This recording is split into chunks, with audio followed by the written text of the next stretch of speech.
So matapos mabigo ng Phoenix Suns this season, inaasahan na malakihang pagbabago sa kanilang lineup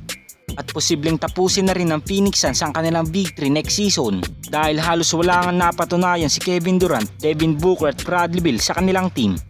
At disgrasya din ang inabot ng Phoenix Suns sa kanilang mga draft picks this season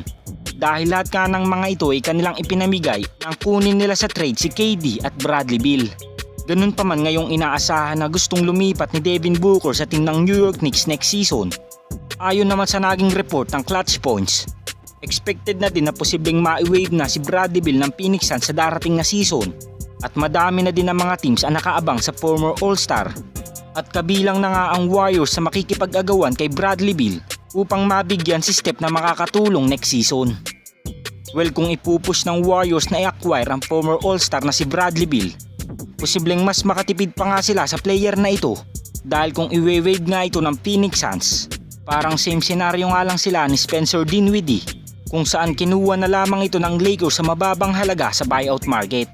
At magandang pagkakataon nito sa team ng Golden State Warriors dahil hindi na nga nila kinakailangan pang mag-trade ng mga bata at mga veteran players upang mabigyan lamang na makakatulong si Steph next season.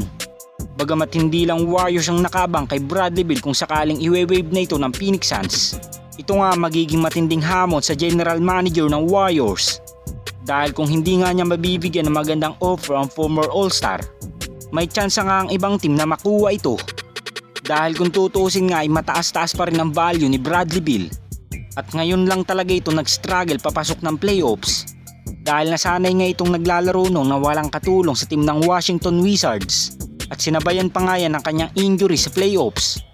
Kaya naman nagkaroon talaga ng malaking pagbabago sa kanyang performance sa Phoenix Suns. At kung wala namang trade na magaganap kung i-acquire ng Warriors si Bradley Beal para naman sa former most improved player of the year na si Brandon Ingram,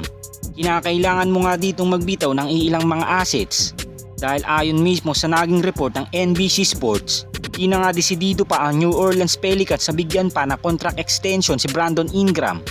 Kaya naman ang posibleng maging move nila dito ay i-trade na lamang sa darating na season dahil hindi nga lang ito gaanong nagamit ng Pelicans sa regular season at playoffs dahil panay nga natatamo nitong injury. At dahil nilinaw na ng Pelicans na available na si Brandon Ingram sa trade, halos pinag-aagawan na nga ito ngayon ng Sixers, Cleveland Cavaliers, Atlanta Hawks, Orlando Magic at ang team ng Golden State Warriors.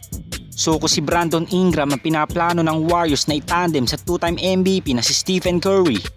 napakatinding sugal nito sa kanilang team dahil alam naman nating prone injury na ang former most improved player of the year at posibleng masayang din ang potensyal ng kanilang mga batang players kung ito nga ang kanilang magiging asset kay Brandon Ingram.